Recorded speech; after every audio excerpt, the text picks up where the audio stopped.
Hi, my name's Grathrang. What I'm going to explain to you today is something really important for production. It's going to make your life a lot easier, especially if you're a caster that casts a lot of different events, or especially if it's like on the same day or something like that. You're moving from one event to another. This will be super useful for you. And in general, it's really nice being able to do this anyways, because typically you'll have a few different scenes. Usually you'll have at least one scene where you're between games, and then a scene where you're in the game, and then usually a starting soon screen. So what I'm going to show you is how you can add a logo to all of those scenes instantly and simultaneously, as well as to a transition. So you can do all of that using one scene in conjunction with the concept of nested scenes. So what a nested scene is in OBS, you can put a scene inside of another scene. Okay. So a habit that I have, and a thing that I do for every active scene that I have, which typically are all the all cap scenes, if you're looking over here, is I'll have all scenes as the top level scene in every single, that's like the top source in every single thing that I do. So if I'm in the display capture scene, or if I'm in my my YouTube full screen, all scenes is there at the top. That's actually really important. Something that can allow you to do is have overlays.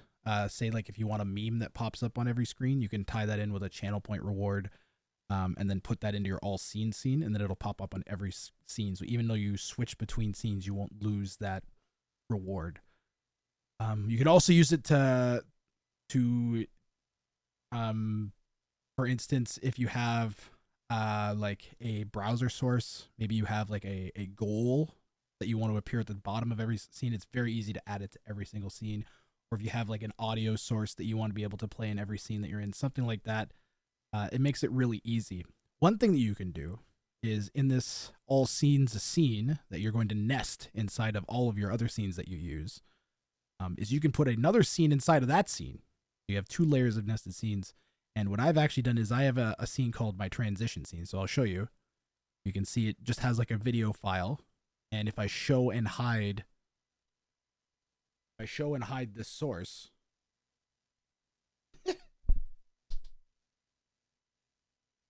if I show and hide this source,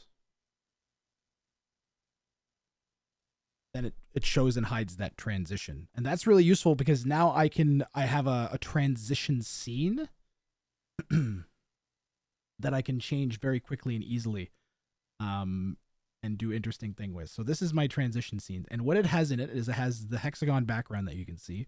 And if I wanted to change the color of that transition, very simple. I can switch to a different color, or just turn a filter off, and now the hexagons are blue, just like that.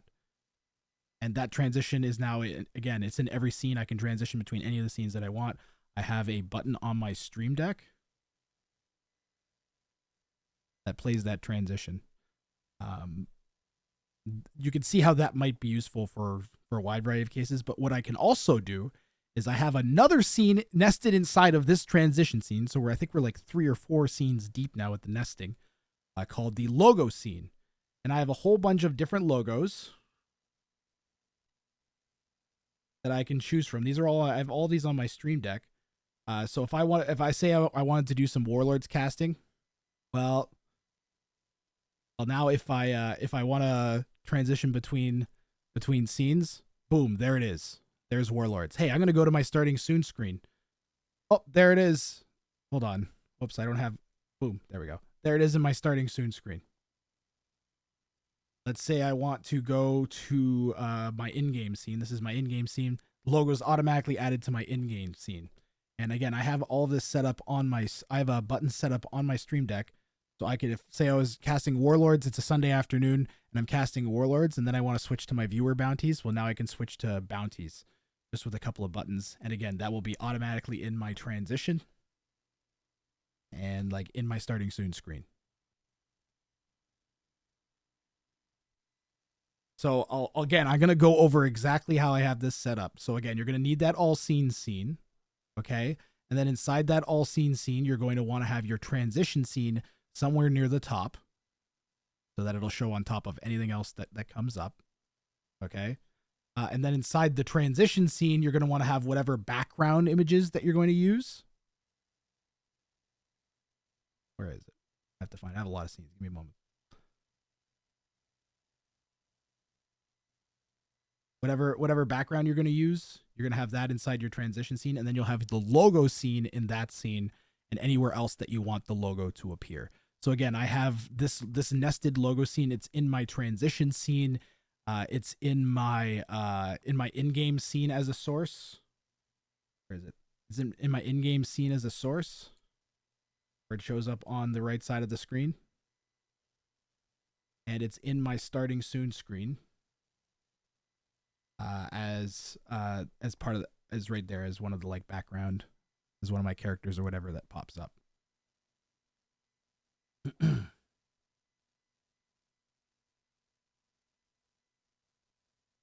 So that should explain to you why nested scenes in OBS are important. A quick and easy way you can use them, and something super useful that you can do with production.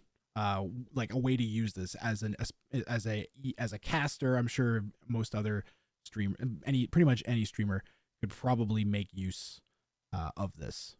So feel free to take it, do it. It's just there's nothing else for me to explain beyond that, other than that's the basic concept of nested scenes, why they're important, and a really useful way to set up a pro level production that you can do with it, which is having that logo appear everywhere and be instantly changeable between them is infinitely useful, let me tell you. I use it all the time.